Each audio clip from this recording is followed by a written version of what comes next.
Somos Isa y Lu, psiquiatra y psicóloga, pero sobre todo amigas, que saben lo que es estar de un lado y otro del espacio terapéutico. Ojalá lo disfrutes, Porque al final, de terapeuta y loco, todos tenemos un poco.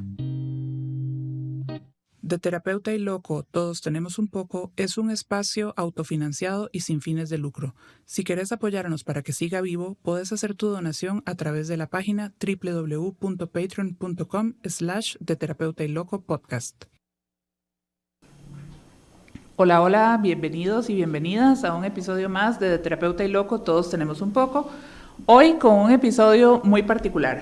Es un episodio tal vez muy médico, tal vez un poco técnico de pronto, pero que creo que a muchas personas les va a ser de muchísima ayuda, porque muchas de las veces nos topamos en la consulta con la duda de, sí, yo me hice exámenes hace poquito y tengo de todo, o más bien hace mucho no me hago exámenes, y nos centramos con la duda de cómo hacer para tener un control médico básico, adecuado, y que nos permita tanto prevenir condiciones más complicadas como detectar cuando algo no anda bien y es momento de actuar.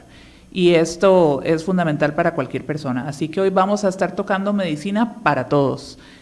Vamos a estar hablando con un colega que Lucy nos va a presentar y que la verdad es muy grato tenerlo por acá porque es un gran amigo y es una persona que en lo personal yo admiro muchísimo por su ejercicio profesional, así que encantada de tenerlo por acá, pero primero Lu, ¿cómo estás? Bien, Isa, muy feliz de estar hoy por acá. Realmente tenemos este episodio, como dice Isa, muy médico. En su momento Isa me dijo que tenía ganas de meter temas un poco más médicos en los episodios. Y la verdad es que a veces los separamos mucho, ¿verdad? Toda la parte de salud mental y la parte, pues, médica. Y bueno, yo sé, no es inventar el agua tibia, el cuerpo y la mente están conectados.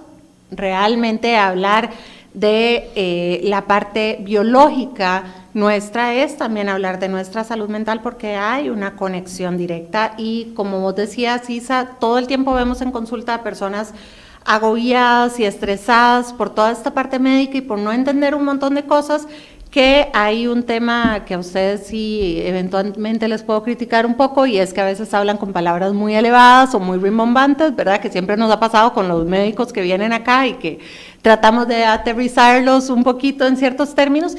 Y los médicos realmente yo creo que no se dan cuenta. Hace poco me tocó llevar a mi mamá al servicio de emergencias y el doctor le decía, ¿y hace cuánto tiene no sé qué, y no sé qué, y no sé cuánto? Y mi mamá decía, ¿qué? Digo, y estamos hablando de una persona, ¿verdad? Con posgrado universitario, o sea, realmente, pero de la parte médica no necesariamente tenemos que saber todo esto. Así que eso es lo que vamos a estar hablando hoy. Y para eso tenemos al doctor Stanley Grant, médico internista. Él es asistente del Hospital Calderón Guardia desde el 2011, es médico desde el 2004. Él es profesor también de la Universidad de Costa Rica, como en el posgrado de Medicina Interna, y como decía Isa, realmente una persona a la que admiro muchísimo, una de las personas que en época de COVID, de los que aplaudíamos en la época de COVID, porque fue de los que se echó, ¿verdad?, que se puso el chaleco antibalas y que estuvo ahí en la primera línea de batalla. Y pues podemos ir haciendo la fuercita. Hoy no van a tener el contacto donde conseguir al doctor, pero podemos ir haciendo la lista de firmas para ver si finalmente logramos que abra la consulta privada. Stanley, muchas gracias por estar hoy acá. Gracias, buenas noches.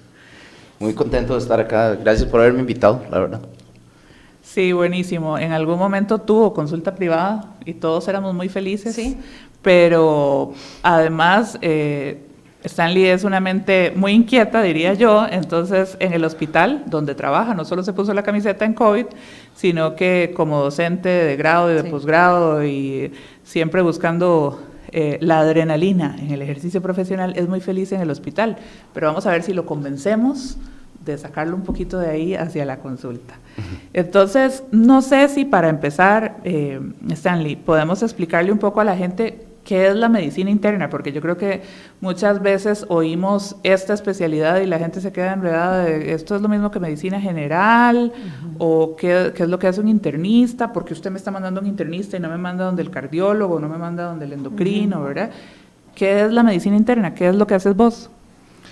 Claro, bueno, a mí me pasa con mucha frecuencia, hasta con familiares también, que internista, y eso como que es, sin entrar así como en mucho enredo técnico, la medicina interna nace como en 1800 en Alemania, y nace con la tecnología, básicamente porque los médicos siempre hemos sido como clínicos, ¿verdad? Y que trabajamos a la par de la gente y vemos a la gente, revisamos, preguntamos por dolor, por historia, pero empieza a salir la tecnología, el microscopio, los laboratorios, la química, empieza a detectar niveles de hemoglobina, empieza a detectar células en sangre, empieza a salir la posibilidad de ver en el microscopio cánceres, biopsias. Entonces toda esa información empieza a crear médicos que no solo ven al paciente, sino que también se apoyan en estudios de laboratorio y se apoyan en estudios de gabinete. Y eso realmente es como el internista, creo que es como un poco el médico clásico. Nosotros vemos una integración de los estudios del paciente junto con la clínica, solo que nada que tenga que ver con bisturí, no operamos nada, eso sí, ahí sí, no podemos ayudar en absolutamente nada y probablemente estorbemos en una sala de operaciones, pero sí tiene que ver un poquito con la integración de lo que tiene el paciente, con los estudios que haya disponibles, tanto de imágenes como de laboratorio, para tratar de darle una respuesta a las preguntas de salud que tenga el paciente. Adulto, eso sí, no lidiamos con niños. Sería entonces el médico de cabecera por excelencia, digamos, la persona que podría estar a cargo de todo nuestro control médico y la persona que tiene como la potestad de revisar cualquier tipo de imagen o de exámenes, sin hablar de algo súper especializado, evidentemente de otro campo. Sí, en general seríamos probablemente como la primera opción, junto con, en el mundo civilizado, las 3 especialidades que se consideran atención primaria son pediatría, medicina de familia y medicina interna.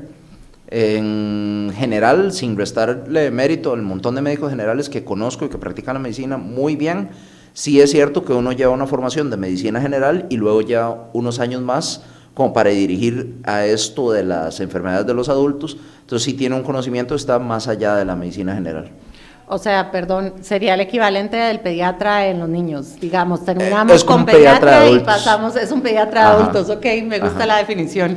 Bueno, y ahí podríamos incluir también, digamos, a los geriatras, ¿verdad? Que hacen como una integración muy parecida a la nuestra. Es el pediatra del adulto mayor. Es el pediatra del adulto mayor, correcto.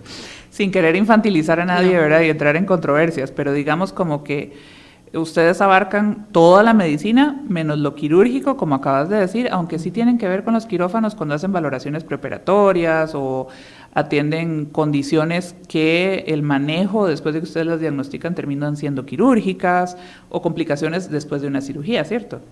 Sí, muchas veces también en el perioperatorio, digamos, si el paciente acaba de salir de su cirugía, pero hubo una pérdida sanguínea, o hubo un proceso de infección, o hubo alguna complicación, a veces desdichadamente la cirugía genera estrés y puede haber un infarto, muchas veces nosotros apoyamos, o a veces inclusive estamos a cargo junto con el cirujano de esa parte, y ellos se encargan de la evolución de la cirugía, y usualmente trabajamos en conjunto, correcto. Ok, y tal vez como para que la gente entienda, yo al menos tengo un algoritmo dibujado en mi cabeza, pero quisiera, no sé si vos tal vez con tu capacidad didáctica poder describir cómo se organiza la medicina y las especialidades, porque de nuevo ahí la gente se pierde y dice, bueno, ok, pero si ellos son como el pediatra, pero de los adultos, entonces yo voy como a control de niño sano, o cuando voy a donde un especialista, o los especialistas que tienen que ver con la medicina interna, ¿cómo podríamos, digamos, organizar las especialidades y la práctica médica según tu especialidad y las otras especialidades? Ok, correcto. Sí, nosotros en general, digamos, está la medicina general que pretende abarcar todo lo que se puede. Como le digo, hay colegas muy talentosos.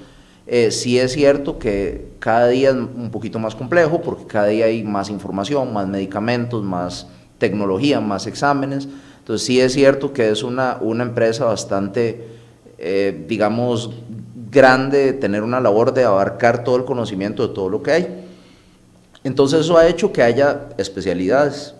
Y las especialidades, las 2 grandes ramas, son las especialidades médicas y las quirúrgicas. Quirúrgicas, todo lo que opera. Usualmente de las quirúrgicas derivan la ortopedia, la cirugía general, cirugía cardiovascular, cirugía torácica. Y de las médicas que no operan, usualmente en ese campo andan las que tienen que ver con enfermedades cardiovasculares. Por ejemplo, un cardiólogo es capaz de diagnosticar un infarto, de hacer el manejo, tienen algunos procedimientos, pero nunca van a operar un corazón. Pueden dar el manejo de medicamentos, pueden dar el manejo de condiciones percutáneas, ¿verdad? Por entrar por una arteria y abrir las coronarias a través de un cateterismo o ese tipo de cosas, hacer estudios de imágenes, pero nunca van a estar en un quirófano abriendo un corazón. Para eso hay un cirujano cardiovascular. Y ese tipo de cosas genera obviamente especialización distinta, porque para operar un corazón hay que tener mucha pericia, pero también para saber cómo manejar eso antes, después y durante el proceso, cuáles medicamentos están aprobados, cuáles son los estudios adecuados, cuándo puede uno poner un anticoagulante y cuándo hay que quitarlo por el sangrado, y realmente también tiene un montón de estudios de por medio, y ahí usted al que quiere es al cardiólogo, que es el clínico. Luego hay otras áreas, ¿verdad? Por supuesto está la psiquiatría y está la ginecobstetricia, ¿verdad? Que es otra área, digamos, que uno podría poner aparte, aunque los ginecobstetras también tienen entrenamiento en cirugía. Entonces es como una mezcla entre la parte médica y la parte quirúrgica. Y uno podría meter todavía una rama más, que serían los patólogos, que son los que ven autopsias y ya trabajan con tejido más que con personas. Creo que esas serían como las divisiones, entonces. Ok, qué bonito y qué vasto que es, ¿verdad? Siendo médica y especialista en psiquiatría, nosotros bromeamos, ¿verdad?, de que ya un estetoscopio, digamos, en mi casa no existe, no sé utilizar un esteto, ¿verdad? Y obviamente decir algo de patología o hablar de algo de pediatría o tal, se me puede hacer terriblemente lejano. Pero una especialidad como medicina interna siempre es como eso que vos decías, ¿verdad? Como muy integradora, no solo desde los estudios diagnósticos, sino desde todo el campo del conocimiento. Ustedes interactúan con prácticamente todos el resto de especialistas, ¿verdad? Sí, tratamos. La idea, en la medida de lo posible, es de trabajar con todos los demás, y muchas veces nos toca pedirle a nosotros criterio, y muchas veces nos piden criterio a nosotros. Como les hablaba, digamos, el nacimiento de la medicina interna realmente viene como de una curiosidad por integrar, por tomar en cuenta todos los estudios que uno pueda y adaptarlos al paciente. Entonces nosotros muchas veces tratamos con gente que tiene muchas enfermedades, que tal vez, digamos, están enfermos del corazón, pero le dijeron que los riñones no trabajan, pero le dijeron que tiene una úlcera en el estómago y que tal vez tiene las plaquetas bajas, y entonces tal vez el gastroenterólogo les habla de su parte y las plaquetas, y eso no, yo no. Entonces el hematólogo les va a decir, sí, haz eso con las plaquetas, y mira el corazón, sí, no, eso no. Entonces nosotros tratamos, en la medida de lo posible, de hacer una integración de esos sistemas, de buscar un balance de toda la información y todo el paciente para llegar como a un fin común, y obviamente cuando no podemos o necesitamos apoyo de otras especialidades, también referir y conversar con el subespecialista específico en el área que sea necesario.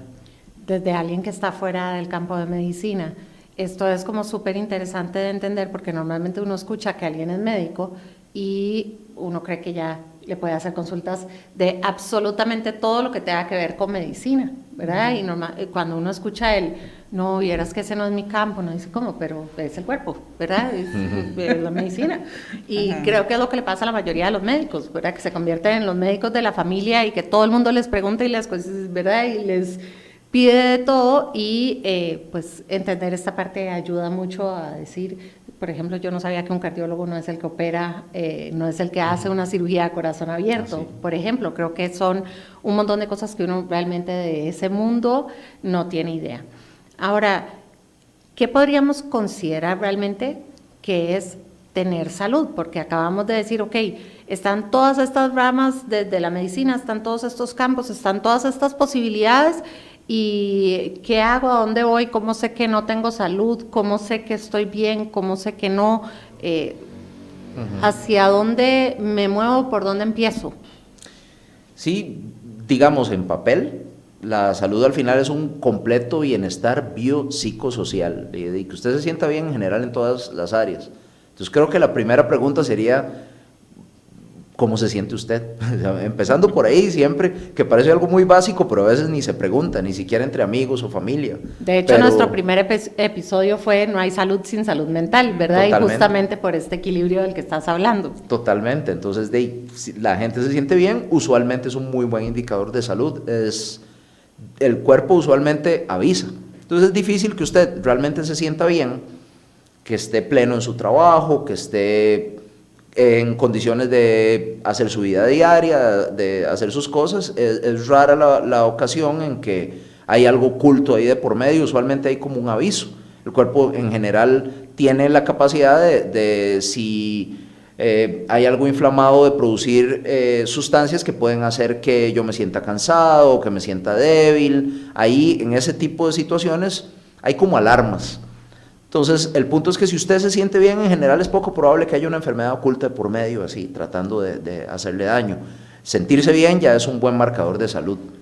Hay gente que dice, yo mejor no voy y no me hago exámenes porque capaz que me encuentro lo que no tengo, ¿verdad? Es un poco como por ahí, ¿verdad? Me acuerdo, por cierto, de una persona muy cercana que se le subía, se le bajaba la presión y él decía, no, yo no voy a ir al hospital y así mejor no pregunto y no sé nada, y luego, bueno, terminó con una enfermedad coronaria bien complicada, ¿verdad? Pero obviamente su cuerpo sí le estaba avisando.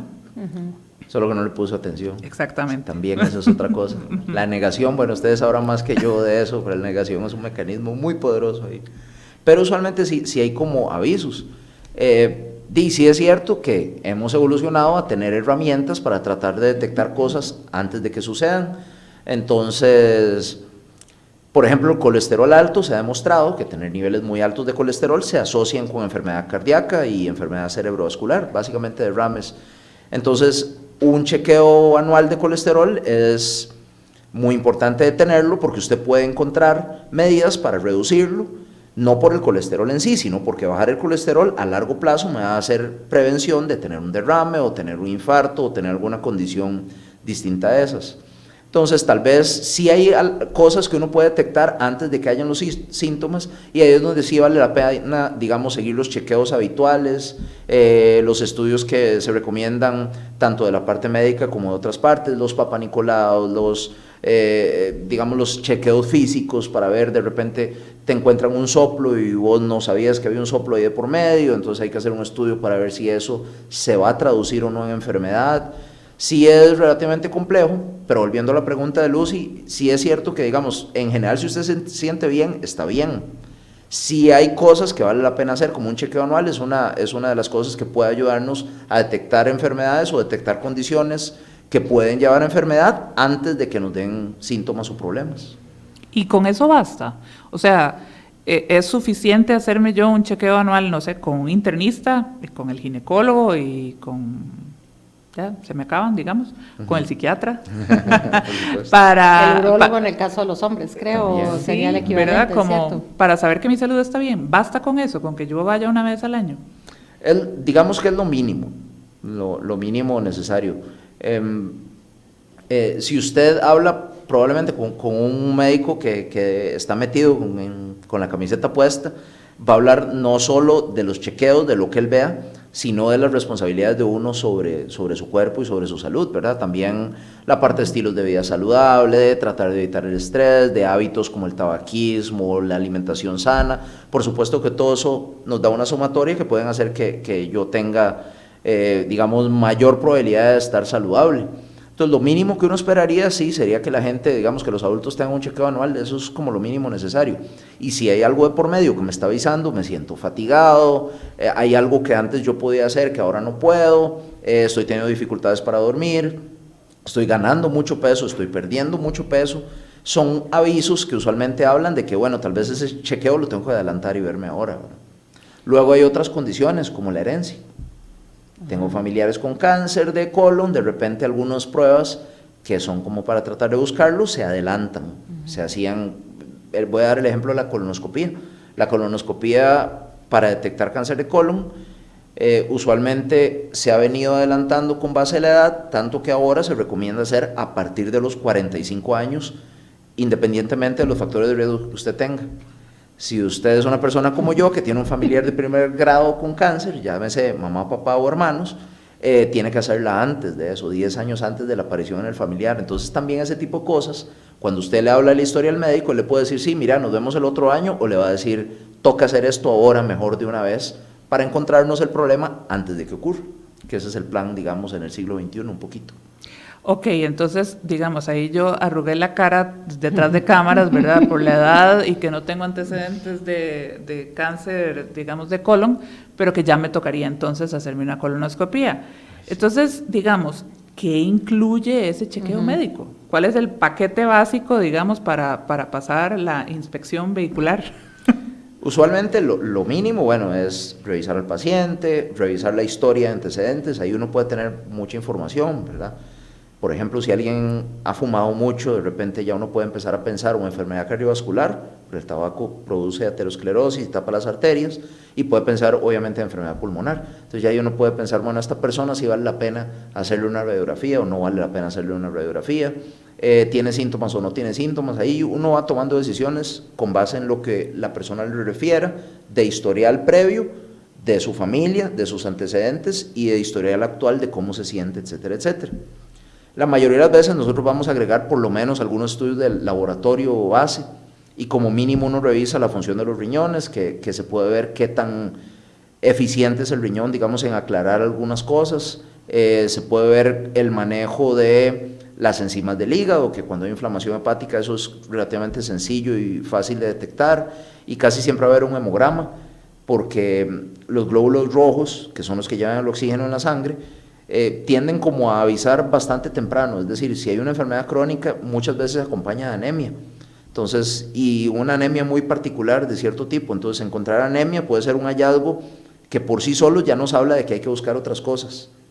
Dependiendo de los valores, digamos, del tipo de anemia, nos puede dirigir a que yo diga, bueno, a esta persona le falta hierro, o esta persona tiene algo más que no estoy detectando y la anemia más bien me está avisando que hay que estudiar. Entonces un hemograma usualmente acompaña la función renal, la función hepática, casi siempre el azúcar, es muy importante ver la glucosa. Cada vez se han cambiado los laboratorios a estar un poquito más bajos, y si hay historia familiar con mucho más razón, y luego el perfil de colesterol y triglicéridos, que nos permite también predecir otras cositas. Ahí, no sé si me va a salir un poquito tal vez del guión, dijiste, ¿verdad?, del tipo de anemia, y esto me hace pensar en que muchas de las veces se podría creer que el examen nos va a decir, ok, tiene anemia, y la anemia es una única cosa, y ya, ¿verdad? Tengo anemia, punto. Pero en realidad el examen, la historia y demás nos podría dar indicaciones de que hay un tipo de anemia, pero eso, son muchos tipos de anemias. Entonces, tal vez como para ejemplificar más precisamente este caso particular, ¿qué anemias existen? Digamos, la gente que está oyendo esto va a decir como, hey, ¿sabe? Yo creí que a mí me habían dicho que yo tenía anemia y era una sola. Pero tomé hierro, tuve anemia, tomé hierro. Exacto. Y yo pensé que eso era.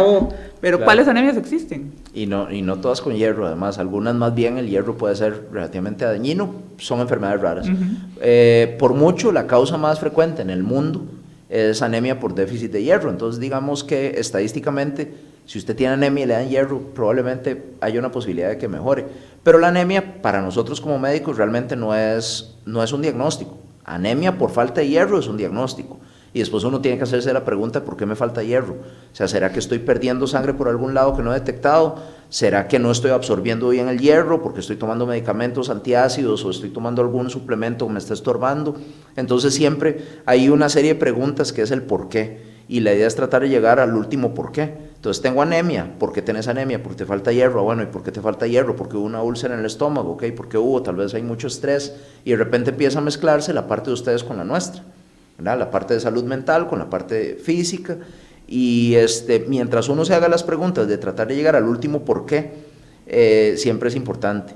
Volviendo a lo que me preguntabas en específico, realmente sí, anemia no es un diagnóstico, es como un hallazgo.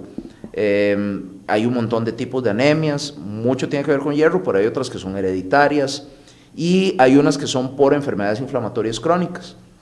Un ejemplo típico es artritis. Hay artritis reumatoide, que es una enfermedad que afecta a las articulaciones, que hace que la gente ocupe medicamentos para bajar un poquito las defensas y desinflamar, pero por un hallazgo muy acompañante de artritis puede ser anemia. Entonces puede ser que usted tenga manifestaciones articulares y sea por desgaste, por el uso, si usted es un mecánico, es una persona que ha trabajado mucho con sus manos, el desgaste de las manos puede producir algún grado de deterioro de la articulación, pero si tenés deterioro articular con anemia, ya uno tiene que pensar en otra cosa. Entonces, si la anemia, dentro de sus tipos, dependiendo del tamaño de los glóbulos rojos, de cuánta hemoglobina haya, nos puede orientar a diagnósticos muy distintos, y a veces uno empieza con anemia y termina encontrando cosas digamos, diferentes a lo que pensó usted cuando el paciente entró primero. Entonces es como una puerta que uno abre y no sabe dónde va a terminar. Y es al revés de lo que nos pasa a la mayor parte de las personas cuando vemos un examen médico, nos metemos a Google, ¿verdad? Porque tuve un déficit de algo, ya tengo leucemia, que sí, alguna vez llegué donde algún médico a decirle, yo creo que tengo leucemia, de fijo tenés una gripe. Entonces sí creo que es el opuesto, ¿verdad? En los médicos es como, ok, voy a explorar porque no sé qué me puedo encontrar, y en la mayor parte de las personas es como, ok, no explore usted, vaya donde el doctor a explorar lo mejor.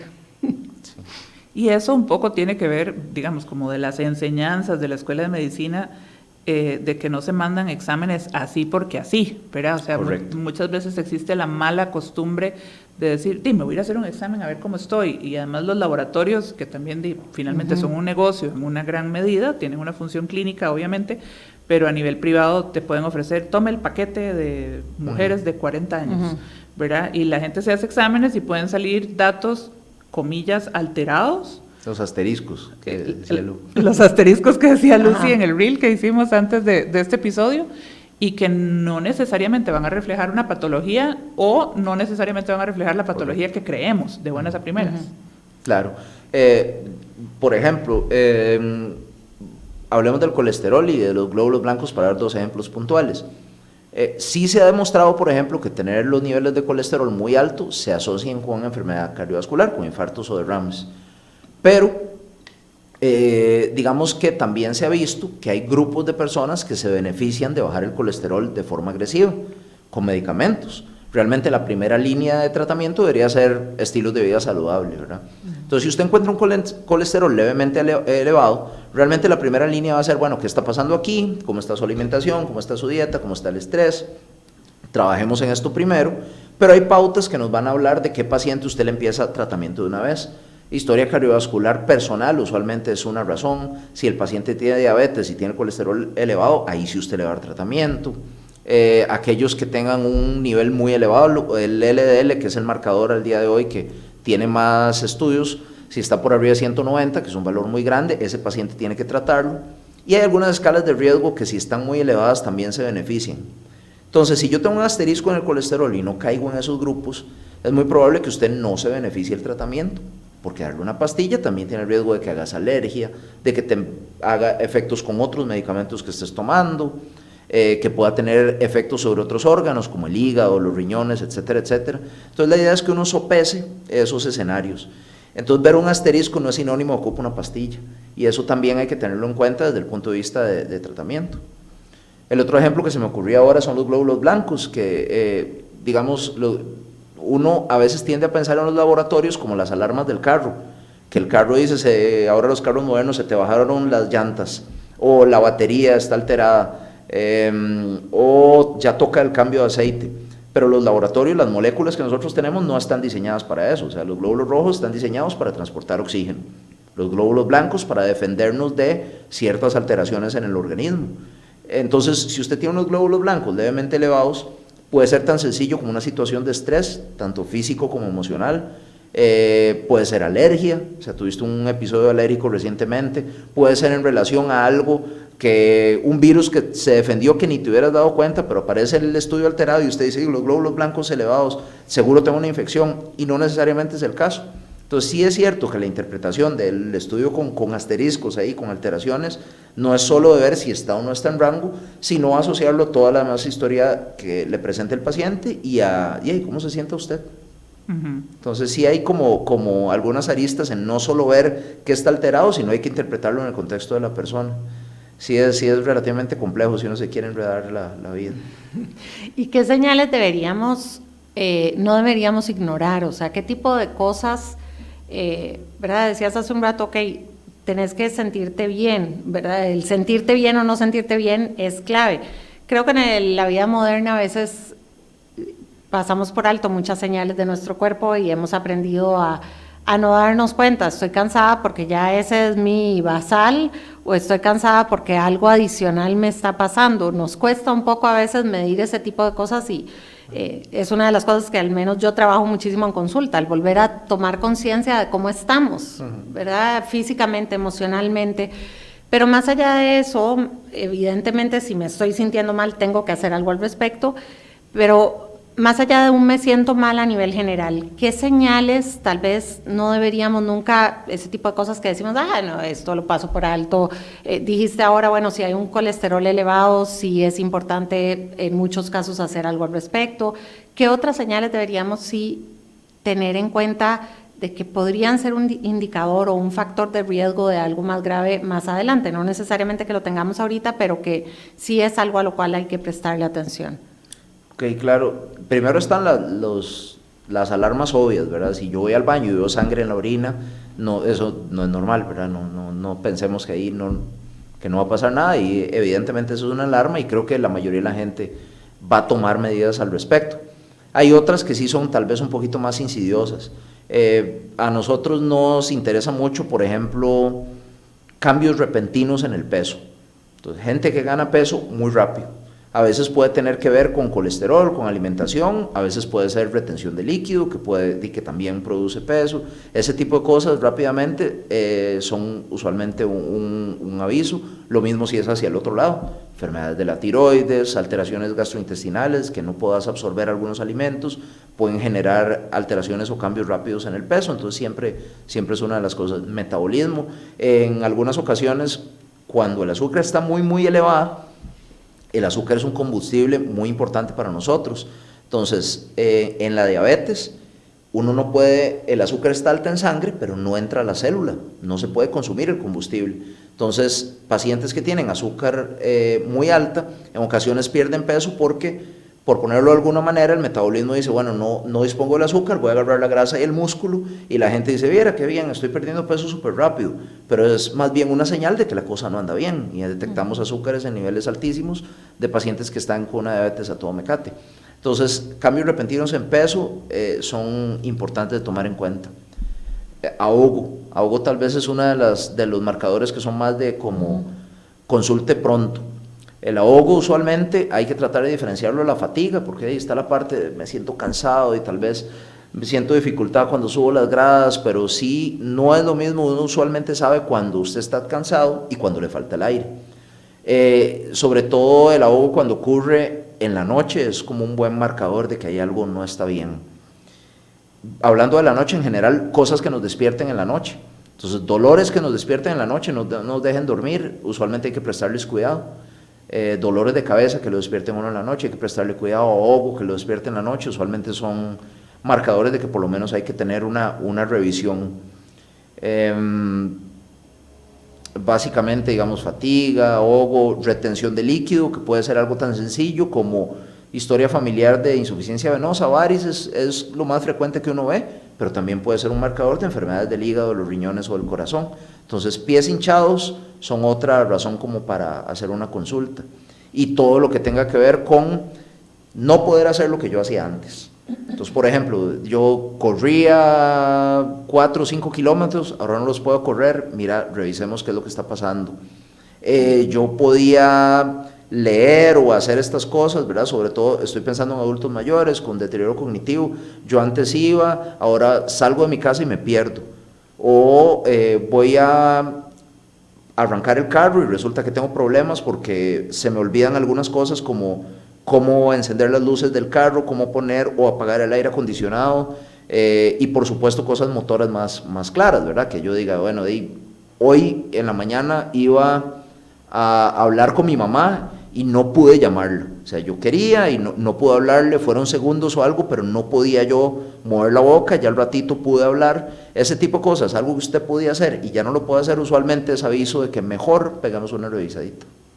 Ok, y vamos a ver, ahí ahora lo mencionamos brevemente, ¿en qué consiste esa revisadita? Digamos, antes de llegar, o sea, ya sé que mejor no me hago exámenes o no invento, no me hago expectativas de que me voy a ir a hacer un TAC o un ultrasonido.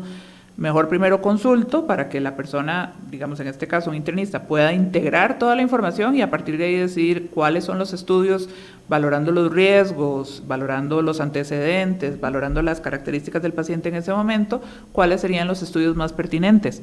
Pero un poco tal vez, obviamente todos hemos ido en la vida, o esperaría yo, a una consulta médica, pero ¿qué esperar de una consulta en medicina interna? ¿Cómo ocurre? Si nos pudieras como describir cómo es una consulta. Claro, bueno, tal vez a nosotros sí nos gusta mucho cómo acomodar y dirigir a la gente. Entonces, a veces podemos resolver cosas, a veces nos toca decir, vea, no, usted lo que ocupa es buscar un gastroenterólogo. Sí es cierto que entrar a una primera consulta de cualquier médico con un hemograma, una función de los riñones, un colesterol y una glicemia reciente, ya usted le adelanta usualmente trabajo, le permite a usted descartar algunas cosas muy frecuentes. Entonces, nadie se va a enojar si usted llega con esos laboratorios y probablemente no ha botado el dinero si no los tiene, digamos, de hace menos de un mes, ¿verdad? Vale la pena verlos, es muy probable que se lo pida. Entonces, entrar con una batería de laboratorios básico siempre sirve. El asunto es que a partir de ahí va a depender de lo que uno determine en la consulta. Entonces, si llega una persona porque le duele la cabeza y se hizo un TAC, no va a estar mal, pero hay muchas ocasiones donde el TAC no hubiera sido necesario. Y si es algo que viene de su propio bolsillo, hay, digamos, escalas, algoritmos, diseños de caminos a seguir para cuando un paciente ocupa o no ocupa un TAC. A veces uno, por ejemplo, yo que trabajo solo en el Seguro Social, sí se encuentra con mucha gente como que quiere que de una vez se le haga todo, ¿verdad?, de primera entrada, y realmente está demostrado, no solo para la caja y medicina pública o privada, que hay una serie de pasos que uno tiene que hacer primero. En ocasiones hay neuralgias, por ejemplo, inflamaciones de nervios que no ocupan un TAC, lo que ocupan es un medicamento particular y una sola dosis le puede hacer uno la diferencia en el diagnóstico. Hay algunas enfermedades que una dosis bajita de esteroides es la indicación para saber si el paciente la tiene o no la tiene. De repente una dosis baja en arteritis de la temporal, por decir una cosa ahí rara que es relativamente infrecuente, pero uno conforme avanza la edad lo va viendo en adultos mayores.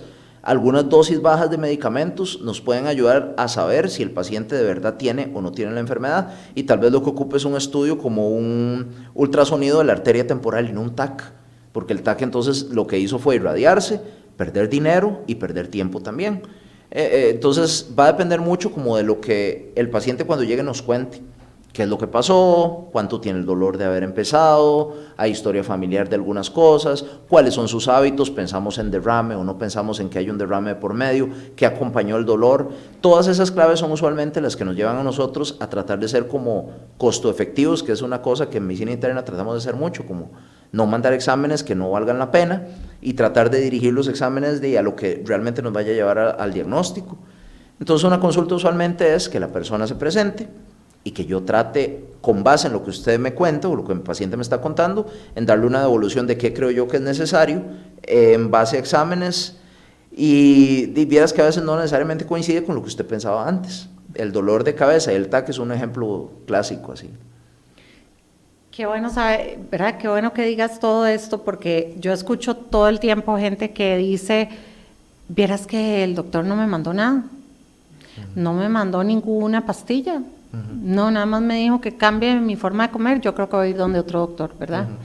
Y escucharte decir esto como, ok, hay una serie de pasos que uno sigue para poder saber cuándo o no, y yo sé, el error humano puede estar, pero saber que en general los médicos están constantemente haciendo como estos pasos en su cabeza a la hora de tratar a alguien, que están diciendo, ok, esto se puede resolver con esto con cambios de hábitos, pues nos puede ir mejor con cambios de estilo de vida que si le meto un medicamento que también puede tener efectos secundarios. Esto, o sea, tener claro, creo que a veces uno no, ¿verdad? Bueno, uno nunca se pone en la cabeza del otro porque realmente no puede estar ahí. Creo que a veces no comunicamos también.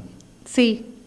Sí, yo creo que ese es un gran fallo entre... Sí, en la formación Ajá. en general. Hay, como hablamos ahora, medicina es realmente muy amplio y cada día es peor. Yo empecé estudiando medicina y vean 2 medicamentos tomados para la diabetes, ahora hay como 9.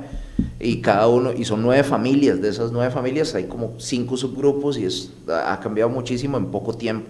La cantidad de información es mucha, los pacientes llegan muy informados, ahora tenemos algoritmos donde uno puede meter inteligencia artificial, ahora tenemos ultrasonidos portátiles donde uno puede revisar ciertas cosas, entonces realmente ha cambiado mucho. Y entonces a veces uno, en la formación académica, yo que trabajo, digamos, con los postulantes de especialidad y eso, trata de hacer el programa lo más científico posible, metiendo todo lo posible, pero realmente no hay énfasis en comunicación. O sea, mucho depende en ocasiones de lo que nos hayan enseñado en la casa, de la afinidad que tenga, y luego está la parte de encontrar el sistema, ¿verdad? Porque, por ejemplo, en el Seguro Social son 15 minutos por paciente por cita, entonces cuando usted tiene 4 o 5 pacientes, de repente no tenés el tiempo para comunicar todo lo que usted quiera. Y nosotros muchos tratamos como encontrar el espacio de por lo menos hacer un resumen. Bueno, en síntesis, vea lo que vamos a hacer. Estamos haciendo esto por esto no lo pedimos por esto, yo espero que para la próxima cita esto mejore o empeore, si no empeora haga esto, pero también está el reloj de por medio y a veces tiene que venir el siguiente. Entonces, sí es complejo. Yo creo que la comunicación del médico con el paciente probablemente ahorraría muchas de estas incertidumbres que Lucy dice, ¿verdad? Y que si uno los ve en el paciente. Y tratamos, no siempre se puede, pero tratamos de comunicar. Porque yo estaba buscando la manera de decirlo sin, sin decirlo así de directo, ¿verdad? Fallamos mucho en eso. Exacto, o sea, cuando la gente sale de una consulta y sale diciendo, ay, pero el doctor no me mandó nada, pero nada más se metió en la alimentación, para eso hubiera ido un nutricionista. Frases que le escucho a mis pacientes todo el tiempo, ¿verdad? Y que de repente yo digo, bueno, pero en realidad vos tenías ganas de tomar tu medicamento. No, tampoco es que te da ganas de tomar pastillas. Bueno, pero ok, entonces el doctor no te mandó pastillas, todo bien. Pero es eso, no se le está diciendo, entonces tal vez la recomendación sería pregunten el por qué, si no se los dicen de primera entrada. Sí, yo con la limitante de tiempo que hay en la caja y todo, yo usualmente les trato de decir a mis pacientes que apunten. Yo vea, bueno, si hoy, no, doctor, se me olvidó y ya nos tenemos que ir. Y yo, bueno, vea, si hoy no pudo, la próxima cita, anote lo que quiera decir, porque tal vez cuando usted viene acá y está frente a nosotros y se le ocurrió y en ese momento ocurre con alguna frecuencia en los consultorios, tal vez se cayó algo a la par o hubo una emergencia y uno tuvo que salir y volvió a entrar y el paciente lo que venía a decirle se le fue. Entonces, llevar las cosas apuntadas es una excelente idea porque usted por lo menos sabe que lo que usted tenía realmente duda del médico no se le ocurrió, no se acordó cuando iba en el carro ya en el parque, ¡ay, yo le tenía que decir! Eso es una muy buena forma de que no falle esa comunicación. Y también yo creo que aquí voy a meter de nuevo una cuña desviándome ligeramente. Hoy vi un video de Beatriz Araya, la colega oncóloga que invitamos hace poco, ¿verdad? Donde hablaba que también, al menos en la seguridad social o por limitantes económicas, muchas veces hay un montón de tropiezos que no dependen del médico, ¿verdad? Sí. En este caso, Beatriz hablaba en su video de la lamentable realidad que enfrenta ella como oncóloga, donde tal vez el reporte o la realización incluso de una tomografía puede tardar tanto que el pronóstico de un paciente con una condición oncológica se modifique, pero no porque ella como oncóloga no quisiera hacerlo distinto, sino porque los tiempos en la seguridad para tener acceso a este tipo de estudios a veces no son tan evidentes, entonces con más razón hay que, digamos, ajustar y hacerlo costo efectivo, como decías, ¿verdad? Ahora, por otro lado, esto que decís de que la gente lleve como las cosas anotadas o que si llegan con un hemograma, digamos, nadie se va a enojar si lleva el hemograma, ¿verdad? ¿Qué información es básica que la persona tenga cuando va a ir a la consulta? Porque tal vez dice, no, yo voy a ir a preguntar porque tengo este dolor por aquí, pero ¿qué cosas debería de aclarar tal vez o con mi familia o en mis antecedentes, revisar mis cosas antes de ir con un médico? Sí, esa es una cosa que usualmente nos da muchas pistas, la historia, por ejemplo, personal y familiar del paciente. Entonces, un ejemplo es las enfermedades en la familia, y entre más cercano sea el familiar, más importante. Es decir, que tuvo mi bisabuelo o mi primo segundo no es tan relevante como qué enfermedades tuvo o tiene mi papá, mi mamá o mis hermanos. Eso siempre es fundamental, tratar de poner atención. Bueno, es que yo creo que mi mamá tuvo un cáncer de estómago o era una úlcera. Es muy diferente para uno las decisiones que va a tomar, si era solo una úlcera o si era un cáncer de verdad. ¿Era un cáncer de piel o era un lunar? Súper diferente, ¿verdad? El riesgo que hay de por medio. Entonces, tener eso claro antes de la consulta es fundamental. La historia familiar de los familiares más cercanos, sobre todo mamá, papá y hermanos. Si hay medicamentos de por medio, tener una lista de medicamentos es genial. Si usted puede tenerlos anotados y los puede imprimir en chiquitito, andarlos en la billetera, en la cartera, eso nos salva un montón de tiempo. Llegar a una primera consulta y que la persona no sepa qué toma, con alguna frecuencia pasa, no, yo no sé, la que sabe es mi esposa, pero ahorita no pudo venir, entonces la voy a llamar y ahorita me pasa un mensaje, pero andaba parqueando el carro y entonces en ese espacio y probablemente se pierde información o se pierde la fluidez de poder llegar como un diagnóstico. Una cosa sencilla como imprimirlo en letra pequeña y andarlo emplasticado en una cartera, un bolso, en el carro, nos ahorra un montón de información porque los medicamentos a veces también pueden llevarnos a decisiones de qué le podemos dar a este paciente, qué no le podemos dar, qué se mezcla o qué puede darnos más riesgo que beneficio. Perdón, paréntesis. Deberían también hablar de medicamentos de macrobiótica, digamos, de suplementos y de esas cosas como naturales, que normalmente la gente cree que los médicos no, ¿verdad? Como es natural y lo compré en la macrobiótica, no le tengo que decir al doctor, o sí es importante decirlo. Es súper importante y de ser posible, si son de macrobiótica, ojalá traer ahí sí el medicamento, la cajita, para que uno pueda ver los ingredientes. Ahora es como más accesible porque hay internet, entonces uno puede usualmente, por lo menos el nombre, buscarlo, pero a veces la gente no se acuerda qué fue lo que tomó. Y hay medicamentos que uno sabe que no pueden utilizarse con ciertos compuestos, con ciertas hierbas, y uno tiene la idea, que es una pregunta muy, muy pertinente, Lu, porque uno tiene la idea de que por ser de macrobiótico, por ser natural, no son componentes que vayan a dar problema, y realmente todos los medicamentos en general provienen de sustancias que en algún momento fueron una planta o fueron un químico que se derivaron a hacer un antibiótico después o que produció una bacteria, es decir, todos tienen una base natural. Entonces hay la posibilidad de que interaccionen con fármacos, digamos, de uso farmacéutico, las pastillas, que interaccionen con medicación o cosas que se prescriben en las macrobióticas. Entonces, si usted va a ir a una consulta y toma suplementos, ojalá lleve la cajita para que uno pueda revisar mínimo el nombre y buscarlo en internet, o revisar ojalá la cajita y ver de una vez los ingredientes, a ver si coinciden con la sintomatología del paciente o con lo que podemos prescribir. Yo no sé si coincidís conmigo en esto, pero muchas veces, incluso más que andarlo impreso, para mí son muy útiles los adultos mayores que a veces en una hojita apuntan las horas a las que se toman determinados medicamentos y lo tienen en un papelito, o sea, ni siquiera hizo falta imprimirlo. Pero como necesitan acordarse de las horas, llevan esta lista, ¿verdad? Entonces es sumamente útil y pareciera raro, pero también resulta muy útil cuando tachan, ¿verdad? Porque tacharon, este ya no me lo tomo y el doctor me lo cambió por este. Entonces a uno eso le da una señal, ¿verdad? Uno, ¿pero por qué se lo cambiaron? ¿O qué fue lo que pasó? ¿Por qué ya no tomas este, verdad? Y por ahí va metida la ashwagandha, el magnesio, la tiamina y todo, entonces uno dice, ok, también estamos tomando este otro montón de cosas, y como además ahora se tiene acceso a traer medicamentos por internet, ¿verdad? Entonces compran en Amazon o los compran en tal lado, el nombre no nos es suficiente, ¿verdad? Entonces yo siempre les digo, tómele la foto no solo al nombre, sino, ¿verdad?, a la tabla nutricional y a todas las cosas que traiga, los ingredientes, porque eso es lo que realmente a mí me va a ser útil, ¿verdad? Sí. Entonces, muchas de las veces también no es solo apuntar lo que me estoy tomando, ojalá si fuéramos muy ordenados, el registro de lo que hemos tomado antes también es muy, muy útil. Claro. Sí, cuando empecé yo a tomar algo y cuando lo dejé de tomar es importantísimo. Entonces, nos pasa con alguna frecuencia con algún antibiótico. Entonces, usted puede tener, por ejemplo, una infección en piel. Y entonces necesita que lo valoren porque ya alguien lo vio y le dieron 2 antibióticos diferentes y no resolvió el problema.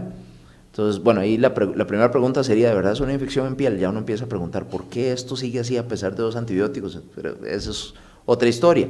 El asunto es que si yo voy a prescribir un tercer antibiótico, necesito saber qué fue lo que le dieron antes, para no darle lo mismo, no darle esa misma familia, ver si el problema fue que no se tomó el antibiótico a las horas que era, ver si el antibiótico que le prescribieron no le da para los gérmenes más frecuentes que producen ese tipo de infección, que a veces pasa, que hay algunos que son como de moda, a la gente en general le tiende a gustar, tiene la idea de que algo inyectado es superior a algo tomado, y no es cierto, o sea, definitivamente no es cierto, casi en ningún escenario, y a veces la gente, por algunos colegas, tienen la idea también de que para no quedar mal con el paciente, darle algo inyectado que no sea lo más adecuado, va a funcionar, y a veces funciona, pero a veces no. Entonces, saber cuándo empezó tu medicamento, cómo se llamaba, cuántos días lo tomó, a qué hora se lo tomó, aunque ya lo haya suspendido, es importantísimo para uno, para poder tomar decisiones más dirigidas. Y después, me voy a volver a desviar. Ahora estábamos hablando de los laboratorios y de esto, pero hay personas, y de nuevo aquí también entrando con el tema farmacéutico, que recurren a la medicina natural, a la naturopatía o mucho ahora a la medicina funcional, que está muy en boga, ¿verdad? Porque hablan de que los parámetros de laboratorios de pronto están muy manipulados, que se han ido bajando, pero en realidad esto es por las empresas farmacéuticas que persiguen intereses, que nos quieren tener a todos tomando medicaciones, que quieren que cada vez sea más la población que tome, y entonces los parámetros se van haciendo cada vez más estrictos, ¿verdad? Y ya no es un LDL de tanto, sino de tanto, y la cosa se va empeorando. ¿Qué podrías transmitir de esto? Que ante ese, digamos, rumor, por decirlo de alguna forma, que hay de que estos parámetros de laboratorio están manipulados para beneficio de otros? Es complejo. Bueno, ahora vivimos en una época donde la conspiración, la parte de estar como reacio, a veces se vive con alguna frecuencia, de repente un poquito más de la cuenta para algunas cosas, y para otras no tanto. En salud, o por lo menos en lo que yo hago, nosotros sí tratamos como de que uno tome las decisiones basadas en la mejor calidad de la evidencia. Y la evidencia en ocasiones proviene de estudios que financian compañías farmacéuticas, y muchas veces proviene de médicos que nada más están tratando de encontrar la respuesta para cuál es el mejor nivel de colesterol donde usted ocupa recibir tratamiento, por ejemplo. Y en ocasiones, por ejemplo, esos valores sí han llevado a reglas más estrictas. Lo que pasa es que lo que hemos visto nosotros en los últimos años ha sido que también hemos visto beneficios en salud. Se me ocurre un ejemplo, la diabetes al menos.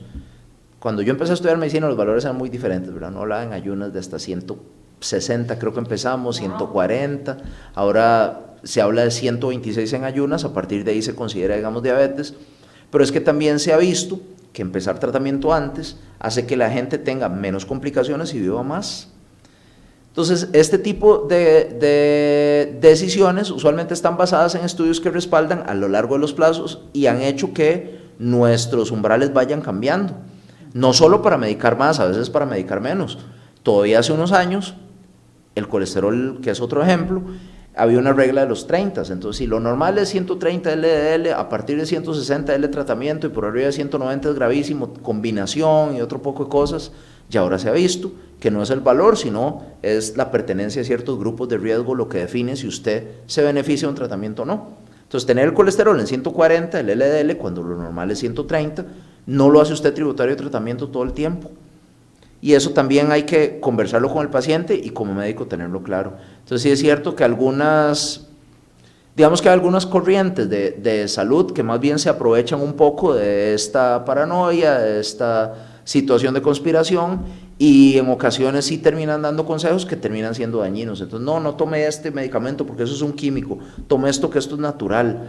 Y realmente los componentes naturales no necesariamente tienen el respaldo de la investigación, de la rigurosidad de las dosis, ¿verdad? Entonces, los nombres son engañosos, ¿verdad? Por ahí, con alguna frecuencia uno oye, la insulina natural, hay una planta de insulina, y eso no es cierto, o sea, es totalmente falso, no hay una planta de insulina, la insulina es una hormona que producen, digamos, los mamíferos, ¿verdad? Y no viene de una planta. Entonces puede haber alguna planta que tenga algún efecto moderado en bajar el azúcar, pero no es insulina. Entonces no puede sustituir la insulina en una persona que sí ocupa insulina. Y ese tipo de nombres, ¿verdad? El cambio de nombres, de ponerle nombre a algo que no es, sí puede llevar a pacientes a que se lleven sustos o que les vaya peor en su salud de lo que podrían si uno utilizara un esquema tradicional. Entonces sí, es complejo. Yo sí creo también que hay colegas que tienen muy buenas intenciones y que al irse como a la parte natural, de repente están tratando de buscar alternativas menos dañinas para el paciente y todo. Sin embargo, sí, hasta el momento, la tecnología, los estudios, la reproducibilidad, que usted pueda hoy decir, bueno, este estudio decía que dándole a 200 pacientes este medicamento les iba mejor con el corazón. Bueno, hagámoslo. Pongamos 200 personas aquí, revisemos cómo les va. Eso se puede hacer. En teoría la ciencia es transparente. Entonces, muchos de estos medicamentos lo que tienen son chismes. La insulina natural. A mi abuelito le fue bien con esto. A mi bisabuela le daban esto y se le quitó en 2 días. Eso no es evidencia. No es reproducible. Y sí es cierto que puede hacer que personas que se beneficien de algunas alternativas o de algunas intervenciones se pierdan de algo que les pueda hacer recuperar o mantener su salud por estar siguiendo corrientes que no tienen sustento. Entonces es bien complejo. Y qué bonito cuando finalmente se encuentran ambas cosas, ¿verdad? Y este conocimiento popular es llevado a análisis por la ciencia y se descubren sustancias naturales que efectivamente sí tienen beneficios, digamos, como que, no sé, que la cúrcuma sí tiene una capacidad antiinflamatoria, ¿verdad? Que obviamente el impacto va a ser distinto o para las cosas que se va a usar su poder antiinflamatorio es otro, pero esos puntos de encuentro son muy lindos. Yo me acuerdo en nuestro querido limón, ¿verdad? De la gente con dengue que decía que había que tomar jugo de guayaba o el juguito de uva de una marca muy famosa, ¿verdad? Porque con eso levantaban las plaquetas. O los pacientes oncológicos que toman cuculmeca, ¿verdad? Porque eso también les ayuda a prevenir la anemia. Entonces uno dice, qué bonito de verdad si se estudiara y si efectivamente la cuculmeca sirve para esto, pues démosle a todo el mundo, ¿verdad? Pero de pronto como desacreditar la medicina alopática por chismes, ¿verdad? Es como un poquillo ahí como... irresponsable un poco. Sí. Y cruel incluso. También. Hay una última pregunta que yo sí quisiera hacer antes de contarte un par de comentarios que hicieron acá, pero es, ok, hablaste de algunas señales de riesgo que tenemos que prestar atención, despertarse con un dolor que está llamando la atención, orinar con sangre, cosas por el estilo. ¿Cuándo sé que algo es de emergencia? ¿Cuándo sé que tengo que correr a un servicio de emergencia o esto puede esperar? Digamos, fui al baño, oriné con sangre, listo, puedo ir a buscar una cita con mi doctor, pero ¿en qué momento tengo que saber que esto es una situación de emergencia? Claro, bueno, desde el punto de vista nuestro, vamos a hablarlo de los dos lados porque también puede variar. Yo he visto personas como pacientes que dicen, vea, es que yo tengo 2 meses de que me duele el hombro y ya hoy a las 2 de la mañana no aguantaba, me vine para acá. Realmente para uno como médico es poco probable que eso sea una emergencia porque son 2 meses de dolor. Entonces, para nosotros una emergencia es algo que pone en peligro la vida. Y en general en los sistemas de salud del mundo, aquí en el NHS en Londres, en los sistemas privados de Estados Unidos, en Francia, un servicio de emergencia es un lugar donde usted va cuando su vida está en peligro, cuando hay una condición de salud que pone su vida en peligro. Y usualmente los servicios de emergencia están dirigidos a resolver eso. Un accidente de tránsito, dolores en el pecho que resultan ser un infarto. Ok, ahí usted va a ver que inclusive dentro de la lista de cosas que nosotros tenemos que ver con prioridad, hay una serie de síntomas que uno dice, no, a este lo vamos a pasar primero.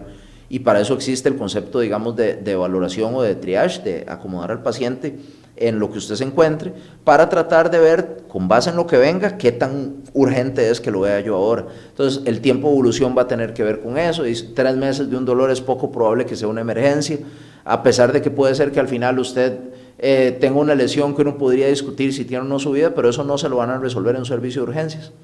Voy a dar el ejemplo del dolor de cabeza, que es muy frecuente. Usted tiene un dolor de cabeza muy, muy severo, el peor de su vida, se presenta emergencias, ok, dicen, no, este dolor no me gusta, pase acá, hacen exámenes, deciden hacerle un TAC, revisan la parte neurológica y le dicen, vea, usted no tiene un derrame, no tiene un tumor, no encontramos una situación de riesgo, se puede ir para su casa. Entonces, normalmente el paciente va a decir, ok, ¿y por qué me duele la cabeza? Pero el servicio de emergencias no está diseñado para eso, está diseñado para decidir qué cosas ponen en peligro su vida, si las tiene o no las tiene, y usualmente la cantidad de trabajo que hay, la cantidad de volumen que hay, va a hacer que la gente no vaya a pensar en otras cosas más raras, enfermedades autoinmunes, cuestiones como dolores de cabeza hasta tensionales, que pueden tener síntomas muy parecidos a un derrame o un tumor, y hay una cuestión de proporcionalidad que es difícil de medir como paciente, que a uno como médico le toca un servicio de urgencias. Hay dolores muy fuertes, muy severos, que son de enfermedades que no ponen en peligro su vida. Usted puede tener una hernia de disco horrible en la espalda y tener un dolor terrible en la pierna, y eso no va a poner en peligro su vida de forma inmediata. Hay gente que está con un infarto, que sí se puede morir en minutos o en horas, y que se van a beneficiar tal vez de una intervención más rápida en el servicio de urgencias que un dolor que tiene una intensidad muy grave, que hay que tratarlo, porque un dolor muy fuerte es una cuestión que sí, produce disfunción en el paciente, puede hacer que su vida sea terrible, no le permite a usted trabajar, dormir, etcétera, pero no va a ser la urgencia del paciente que se viene ahogando o se viene muriendo con un infarto. Entonces, vieras que es relativamente complejo hacer ese balance con médico y paciente. Tal vez te puedo transmitir que como médico, emergencia es el sitio donde se va a tratar de valorar las condiciones que pongan en peligro tu vida. El motivo inminente y a corto plazo. O sea, y a corto plazo, correcto. A eso se le va a dar prioridad siempre. Y hay una serie de cosas, dolores en el pecho, digamos que no tenías, cualquier tipo de dolor que sea muy fuerte, realmente un dolor que es muy intenso y que apareció a poco tiempo, usualmente el dolor es una señal de que hay algún tipo de daño, entonces usualmente sí se tiene que evaluar de una vez. Cualquier tipo de ahogo, de aparición reciente, sobre todo, eso es importantísimo irlo a ver. Cualquier alteración neurológica, dificultad para caminar, para hablar, para movilizar una mano, sangre en cualquier cavidad, así usted ve sangre que se le vino por la nariz de forma muy abundante y nunca te había pasado, ese tipo de cosas van a hacer que usted tenga que ir a emergencias. Una caída con deformidad en el dedo, todo ese tipo de cosas van a ser atendidas en emergencias. Si usted tiene duda de si debe o no debe tomar el tratamiento de la presión, si tiene un dolor que tiene semanas o meses de evolución, es poco probable que el servicio de emergencias le pueda ofrecer a usted alguna resolución.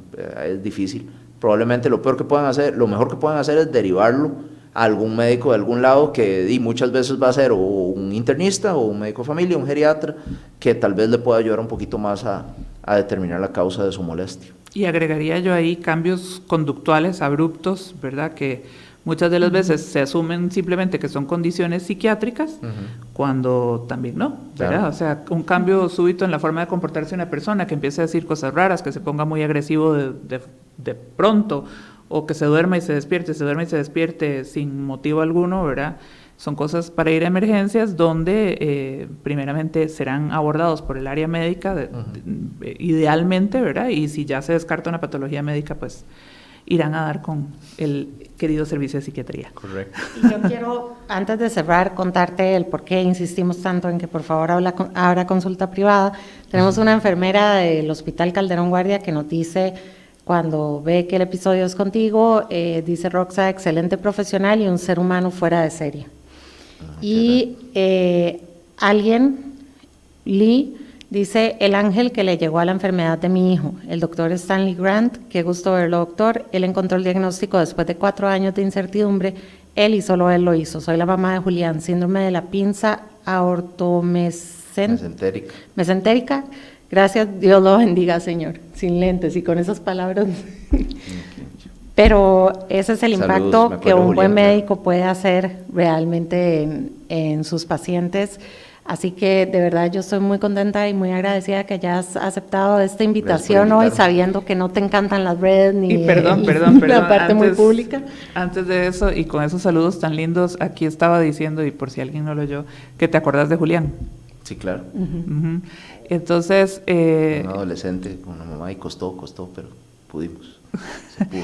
Y eso es muy lindo, ¿verdad? Yo creo que de la medicina interna, que a mí siempre en la universidad fue de las especialidades que más me gustó, ¿verdad? Ese ejercicio que hacen los internistas de quedarse dando vueltas y preguntando y diciendo, bueno, si no es por aquí, ya descartamos esto por A, B y C, y luego ya hicimos este otro, pero entonces nos falta corroborar, y se van por eso, y como decís vos, cuesta a veces, ¿verdad? Yo creo que requiere de una tenacidad y de una claridad y de un conocimiento muy amplio, pero también de la humildad a veces de saber que uno no sabe todo y que hay que ir a buscar y que estar preguntando, ¿verdad? Y yo creo que este mensaje que te mandaron, y lo mismo que Roxa, nuestra queridísima Roxana de Psiquiatría del Calderón Guardia, dijo, ¿verdad? Hace que personas como vos tengan ese carisma, ¿verdad? Con los pacientes, porque buscan. Entonces, para quienes estén buscando un médico, acercarse a un internista, a una persona que tenga esta capacidad de integrar, así como vos, va a ser muy valioso para su salud. Así que muchísimas gracias de verdad por venir hoy. Muchas gracias por invitarme. Ojalá se haya cumplido el cometido. Nos faltó para hablar de más temas, sí, ¿verdad? Como siempre. Ya Julián tiene 22 años, Doc, dice la mamá. 22, entonces tiene que haber pasado 5 o 7 años por lo menos, tal vez más. Bueno, me alegro mucho, me alegro que esté bien. Saludos. Y muchas gracias por ese mensaje, porque creo que eso también ejemplifica mucho, sí, ¿verdad? Esta labor tan delicada y tan importante que hacen ustedes. Así que muchas gracias a todos por acompañarnos. Definitivamente nos faltó, tal vez vendrá otro episodio más adelante, pero no tengo ninguna duda de que este episodio va a ayudar muchísimo a clarificar cosas que la mayor parte de las personas no las tenemos codificadas, ¿verdad? Cuando no estudiamos medicina. Y aunque estudiamos medicina, Lu, vieras que es tan apasionante y tan grande que yo me sorprendo también todos los días. Me encantaba ir a almorzar con el grupo de internistas del Calderón, ¿verdad? Porque se ponían a hablar y divagaban y decían un montón de cosas y uno decía, mira, de eso no me acordaba, mira, esto cambió, ¿verdad? Porque estamos en constante evolución y realmente es apasionante. Así que espero que a ustedes también les haya gustado mucho y les haya sido de provecho, y nos vemos la próxima semana. Chao, buenas noches. Buenas noches. Este podcast se encuentra disponible en Spotify, Apple Podcasts, Google Podcasts y en YouTube. Déjanos una reseña y tus comentarios en la plataforma en que prefieras escucharnos. También, si deseas más información, puedes seguirnos en Instagram de Terapeuta y Loco _podcast.